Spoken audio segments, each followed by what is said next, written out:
Alright YouTube, I thought I'd make a video about the silent majority. Not the silent majority of conservative Americans who propelled Nixon to the nomination and the presidency, but a different silent majority which most people don't even know exists in this country, in other parts of the Christian world, the Muslim world, and something that I've experienced myself, having spoken with thousands and thousands of Christians and Muslims and Hindus and so forth, that there's a silent majority in these religious groups that aren't technically part of these religious groups.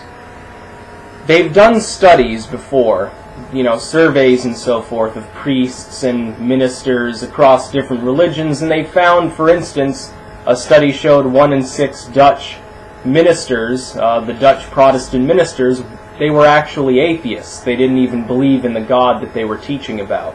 I saw a study once that suggested that up to 20% of Catholic priests were actually atheist or agnostic and weren't sure about the existence of their God and or explicitly didn't believe in that God.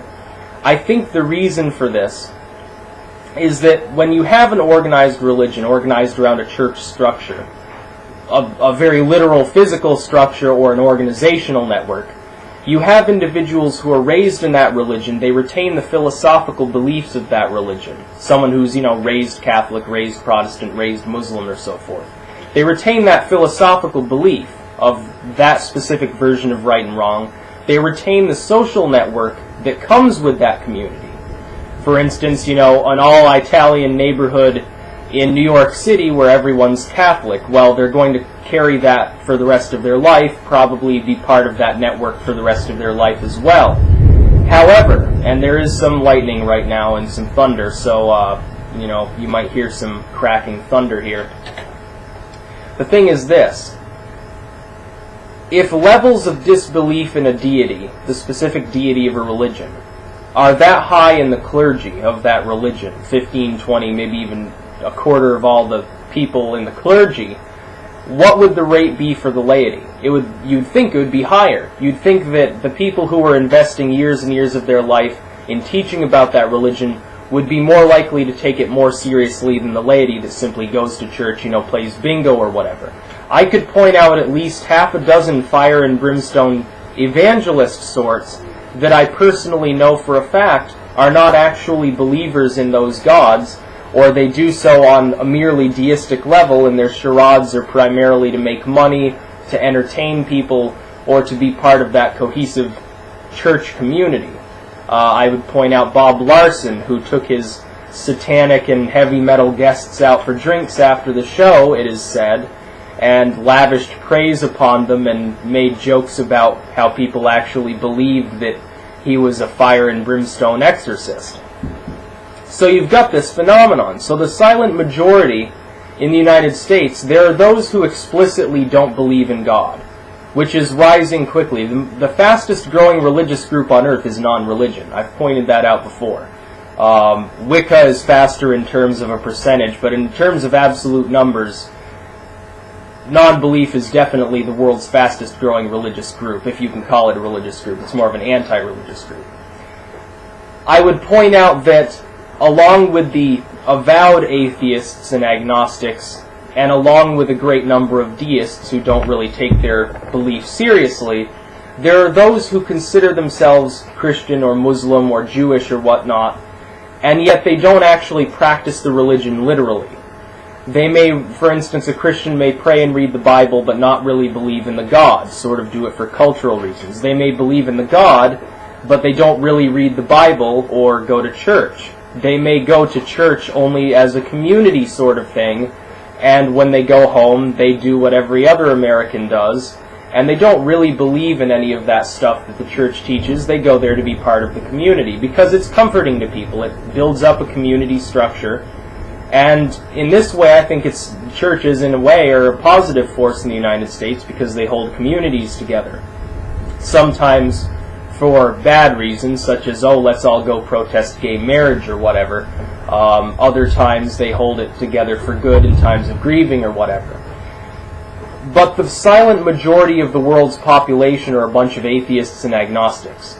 And studies have shown time and time again, a great number of the Christians, particularly in the Western world, they're certainly not fundamentalists, they're not even moderate Christians, they're extremely liberal deists and agnostics, some of them outright atheists. So that's the silent majority in the Western world today, that the majority of the people who claim to be Christians, Muslims, Jews, Hindus, and so forth, are not actually Christians, Muslims, Jews, or Hindus.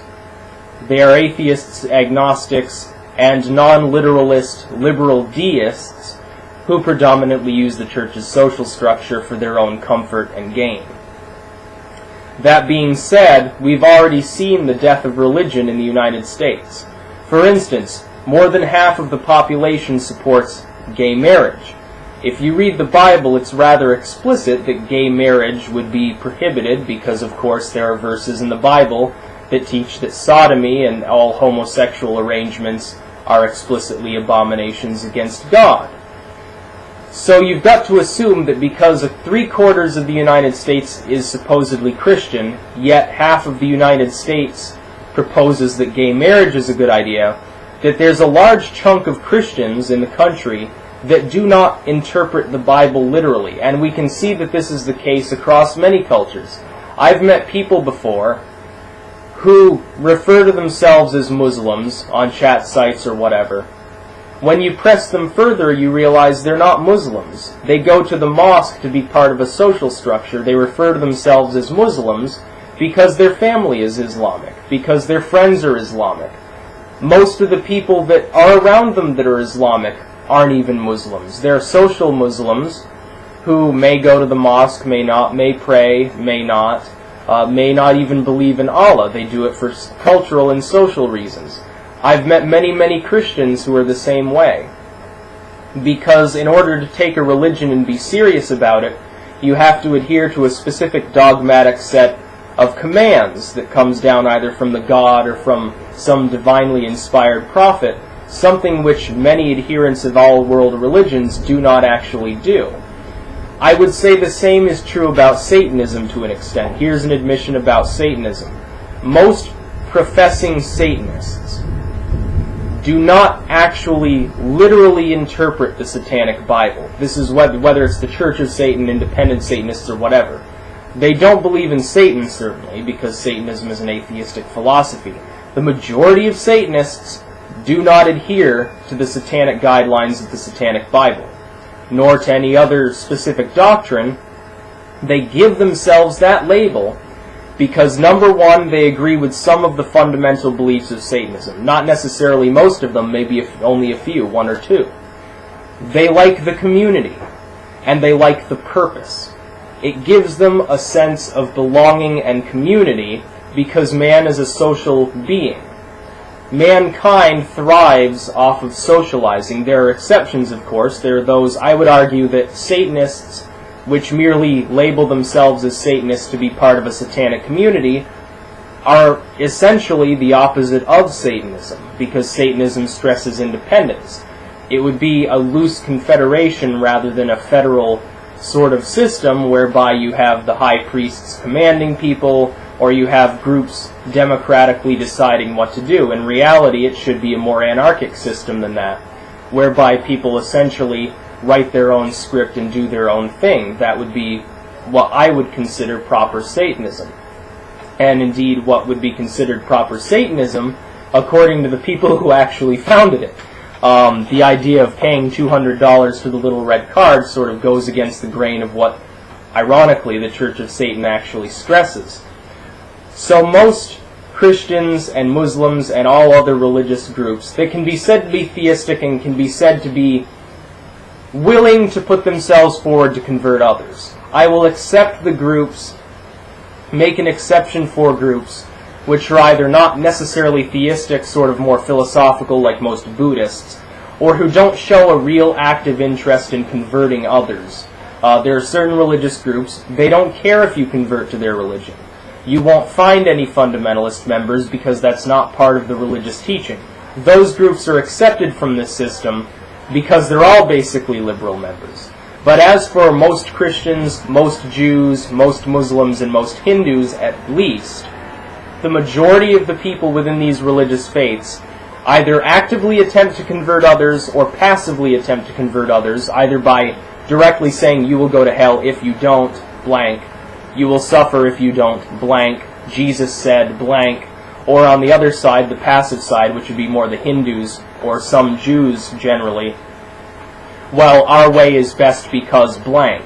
Our philosophy makes sense because blank. These are the arguments that they make. These groups differentiate in terms of how they get others to join their group, but they still attempt to make that happen. However, most of the members of those faiths don't care if you convert. Most Christians do not care if you convert to Christianity. They may believe in hell and heaven. Ironically, they take a more Buddhistic view of it, as in, you are a good person, you go to heaven, you are a bad person, you go to hell. They take up almost a neo-Buddhistic stance on how heaven and hell are determined and structured than they do actually literalistically taking the Bible and saying, those who profess openly Jesus is Lord, go to heaven. Those who do not, which means whether they're virtuous or not, anyone who's not a specific Christian, goes to hell. You will find many more liberals and deists in most world religions than you will fundamentalists.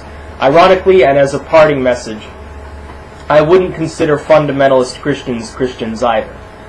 They use the Christian name without playing the Christian game, because essentially what they spend most of their time doing is the opposite of what the Bible teaches, by making themselves judge, jury, and executioner, and spending their time whining about gay marriage or making political statements.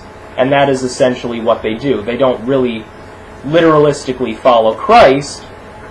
They sort of ignore Jesus' teachings about mercy and forgiveness, which is the basis for Christianity, and spend most of their time ranting about philosophy and about politics.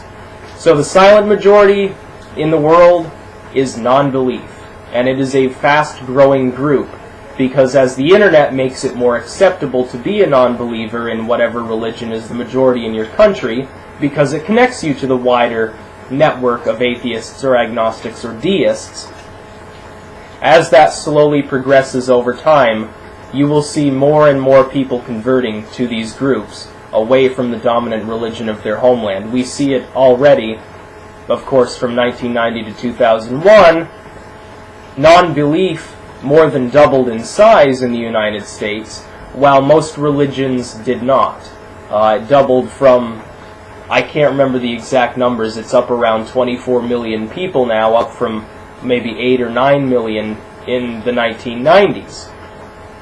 And this is in fact going to continue, and I believe personally it will pick up pace as we capitalize on the internet more and more. So that's my message.